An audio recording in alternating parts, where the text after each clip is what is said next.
And it's just basketball. At the end of the day, it's just basketball. Like and subscribe on the way in the door, my people. I hope you all are having a truly, truly fantastic day today on this Sunday.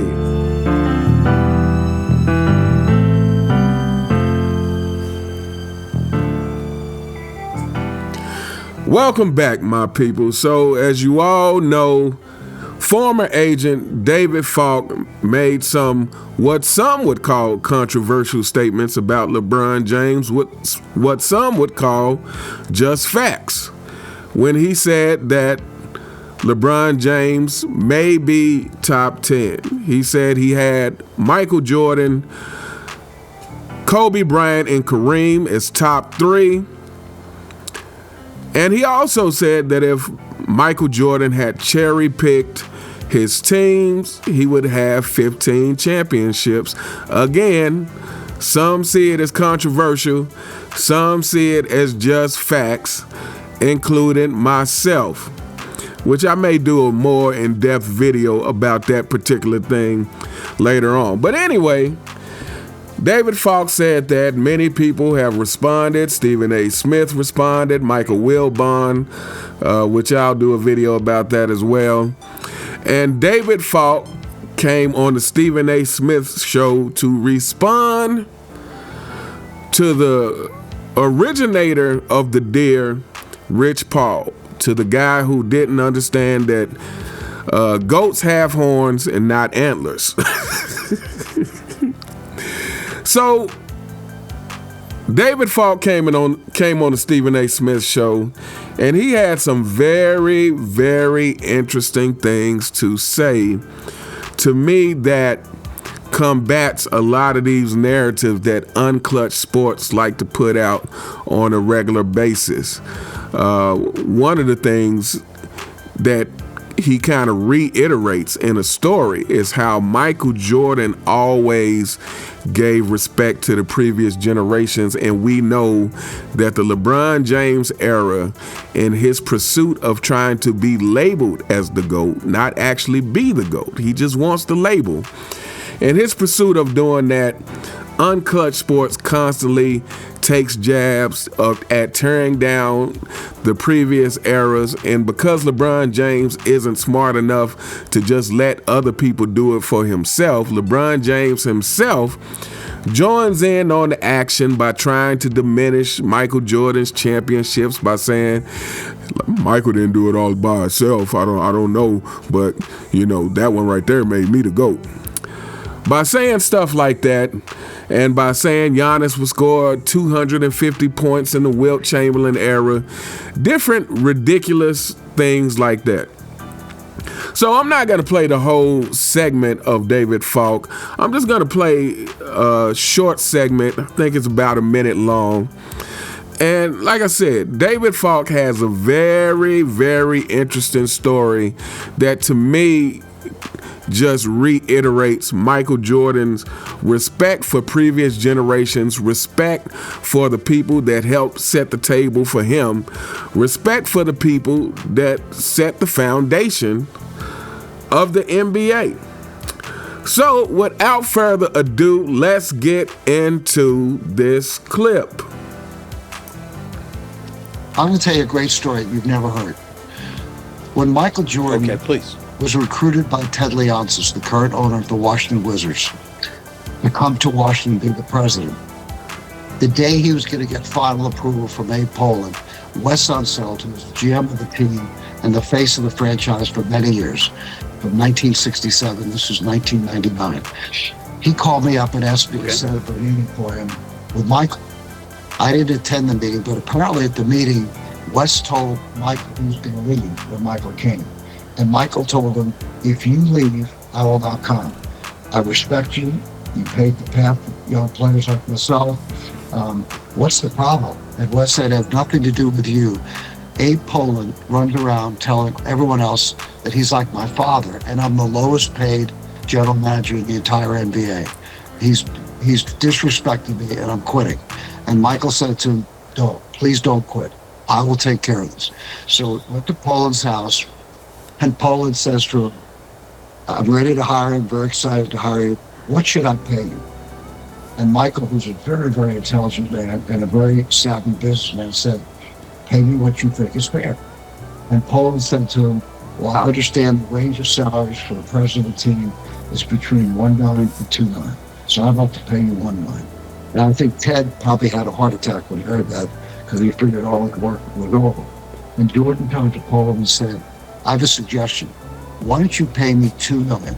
Give one of my $2 million to Wes, and I'm going to give the other $1 million to charity. He worked for free, and he took care of us. So Michael had a tremendous respect for the players that paved the path before him. Now, one of the things that he's done is he's allowed the whole generations that came after him. So we're going to hold up there for a second. Now, so you heard the story. When Michael Jordan was getting ready to become president of the Washington Wizards, and Wes Unseld was getting ready to quit his position because he said Poland was disrespecting him by saying he was like a father figure to him, and by, you know, he was one of the lowest paid at his position in the league. So he was getting ready to quit as Michael Jordan was getting ready to be hired, I think, as a president of the Washington Wizards. Well, Michael Jordan said to Unseld, first of all, I respect what you have done in the game. Please don't quit. You know, let me fix this. So he goes to Abe Poland to negotiate his salary. Abe asks him, what you want to be paid? Michael Jordan said, basically, pay me what you think is fair. Something to that effect. And Abe Poland says, well, presidents generally get between $1 and $2 million. I would like to pay you $1 million. And Michael Jordan says, I tell you what, pay me $2 million, give $1 to Wes Unseld, and the other $1 million I'm donating to charity. So again, I never heard this story. So when Michael Jordan was the president of the Washington Wizards, he was working for free. Again. And you know, again, to me, this is just another example of how Michael Jordan truly respected those who were part of paving the way for himself. He truly held these people in high regard. And again, the fact that he was working for free, because we all know when he played for the Washington Wizards, at least for the first year, he donated his entire salary to the victims of 9/11, I believe. And so again, he was playing for free, playing all 82 games. You know, maybe he didn't play all 82 the first season, because I believe that's the season that the meniscus injury happened to him. But again, this is Michael Jordan just showing his dedication and respect for the game of basketball and for the people who came before him, who paved the way. And this, again, this is not the unclutched sports way. These guys spend their time trying desperately to get LeBron James the label as the GOAT, and the process of doing that entails diminishing previous eras. And they justify it by saying, oh, it's because LeBron James gets so much criticism. Poor LeBron James. I mean, the guy can't get a break. He's done so great since coming out of high school and never been in any trouble and blah, blah, blah, blah. When the fact is, again, they use this as an excuse, but the fact is every superstar gets criticism. And LeBron James, you're no different. You shouldn't be above it. Matter of fact, you have done things to make it even hotter on yourself. You have done things to increase the criticism, and rightfully so. But again, they try to use this as an excuse of why they clap back supposedly at the previous eras. But again, this is nothing new. All superstars get criticized. But the difference is LeBron James' era is full of sensitive people who, you know, crying and whining about it. But yeah, so let's continue. And I think I'm gonna try to keep this video short. I know I say that every video, but we'll see what happens. That came after him for the past 40 years. to enjoy incredible commercial success off the court. And again, that's one of the reasons I think he's the GOAT. But he always expressed a tremendous, whatever differences he might have had with Jerry Krauss. And if you saw The Last Dance, there were many. Of course I did. Of course I did. Kept it private. Now, I was amused when Rich Paul, who I really liked, said that Michael had the advantage of having Jerry Krauss. And I don't want to say anything negative about Jerry Krauss because he died, and I'm good friends with Reinsdorf. But if you ask me, would I put him in my top 25 GMs over the last 50 years? I would not. I would not. I think he made a lot of very imprudent decisions. He drafted Charles Oakley over Karl Malone. He drafted Brad Sellers over Johnny Dawk as a National Player of the Year. I think he made a lot of terrible decisions, but they won, and that's all that matters. All right, so this part is very important because Rich Paul, Unclutch Sports, and everybody who is a LeBron James apologist or part of the 4 and 6 Kingdom, this is what they always like to fall back on is, well, Michael Jordan had Jerry Krause and Scottie Pippen and Phil Jackson. I mean, my goodness, the guy just had championships set out on a silver platter for him. This is what they like to try to do. But as you heard David Falk say, he said, I wouldn't put Jerry Krause in my top 25 GMs of all time. And the reason, he said this guy drafted Charles Oakley over Karl Malone. And I guess that's something I never really thought about, is that they would have had the opportunity to draft Karl Malone. But can you imagine? Can you imagine had Michael Jordan had a Karl Malone to work with from the beginning instead of Charles Oakley? And don't get me wrong, I understand that Charles Oakley was an enforcer. He's part of who kind of protected or helped protect Michael from some of the physicality, or at least was willing to have his back, during those times. But again, Karl Malone, you argue, is just as tough, and a better scorer, and also a good rebounder as well. So can you imagine Michael Jordan if he had a Karl Malone pretty much from the beginning of his career, the second year of his career, because Malone was drafted in 1985. Can you imagine had that happened? Now, he also said that Krauss drafted Brad Sellers instead of Johnny Dawkins. So, and this is what I try to keep explaining to people who make this argument, is that the common denominator of success is Michael Jordan. And this is the thing that people just can't seem to even think logically on. It's like they want to say, oh, well, if he was able to turn Pippen into that, why couldn't he turn other players? Because you have to have the talent. But this is why I argue that Michael Jordan, with any player that had the right amount of talent, he would have turned them into a superstar, because Michael Jordan is the common denominator. So to give Jerry Krause all this credit, like Jerry Krause is just almost like any other GM as far as I'm concerned.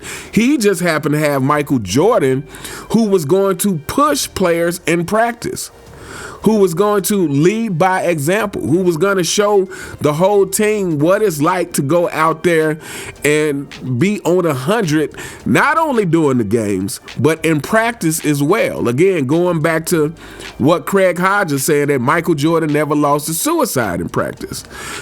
All the stories of how hard Michael Jordan goes in practice. John Sally told a story about Michael Jordan was getting ready to leave, I believe. He said Michael Jordan was in jeans and was getting ready to leave practice, and then found out they were about to scrimmage, and Michael Jordan was like, oh, I'm not missing this. And John Sally said that Michael Jordan in jeans proceeded to destroy everybody and dunked on him. And so this is the competitive fire that you were dealing with. And so when people want to talk about success and they want to talk about the numbers and accolades. Like, the most important part of the conversation is the intangible things. It is the things that you can't necessarily put a number on, but these are the things to me that are of the utmost importance, because what is of the utmost importance is your effect on everyone else around you. You can talk about the scoring ability all you want. Kevin Durant arguably has some of the greatest scoring ability in the history of the game, but the guy's not a leader, which is why he fails everywhere he goes, unless he goes to a team that has a true superstar on it like Steph Curry. This is why they were able to win with the Warriors, because Kevin Durant is his best when he can just really be a weapon. He's not leading the team. But that's such an important aspect. This is why he's been a failure everywhere else, because Kevin Durant is not a leader, because Kevin Durant doesn't know how to affect his teammates to get the best out of them. So the intangible qualities that people never want to talk about because it's hard to quantify is the most important thing in the equation. So Jerry Krauss chose Charles Oakley over Karl Malone. He chose Pippen, again, who it just happened to work out because Pippen had the talent and Michael Jordan was able to push Pippen.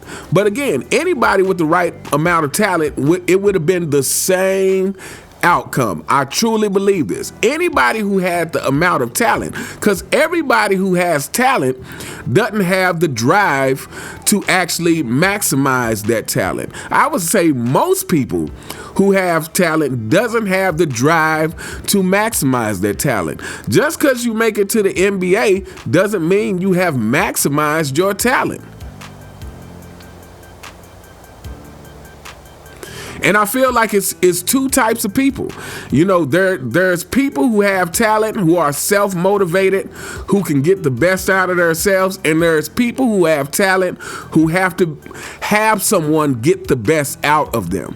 They have to have someone that's like a coach or a mentor to truly get the best out of them, because they're not self-motivated like that. Scottie Pippen is one of those people. Metta World Peace is one of those people. I did a video not too long ago where it was talking about when he was being coached by Larry Bird. His numbers were way up. I forgot. He was averaging something crazy. I think his numbers were ridiculous the year he was coached by Larry Bird. And when he left Bird, those numbers fell off because he didn't have a mentor like Bird to constantly bring the best out of him. But I wish I could remember. It seems like he was averaging like 26 points a game, maybe 26, 27 points a game, like shooting like 85, 90% from the free throw line, and maybe 40% from the three-point line or something. His numbers were crazy, but it was only while he was being coached by Larry Bird, because Metta World Peace is the kind of person who has to have someone to bring the best out of him. This is Scottie Pippen. So Krauss wasn't some magician in terms of picking talent. As David Falk just showed you, he skipped over two huge talents, but especially in Karl Malone. So again, to me, it matters more. The star player matters more. And if that star player is the kind of player who knows how to get the best out of their team, then then bringing talent to the team is going to be less of a task. Matter of fact, it's going to be more likely that you can put pieces around him, because basically whatever pieces you put around him, as long as they have a certain amount of talent, they're going to bring the best out of that player. Now, Michael Jordan, at the beginning of his career, the fact of the matter is he was just surrounded by a lot of people who didn't have that kind of talent. So it wasn't that Scottie Pippen was some ultra superstar. Again, he averaged 7 points a game his first year. I think he averaged 13 or 14 his second year. But it took him 3 or 4 years to become an all-star, and that was from battling Michael Jordan. That was from being in an environment where competitiveness was fostered. That was from being in an environment where your superstar took winning very seriously, where he took the game very seriously. And people want to constantly not talk about those kind of things. They want to not talk about the effect of leadership of your star player and the different leadership styles and how that affects winning, and and want to pretend that just because you can win a championship various ways, okay, there may be a lot of different styles that contribute to winning a championship, but to have 2 3-peats and be 6-0 in the finals, that takes a different level of leadership. That takes a different level of self-accountability.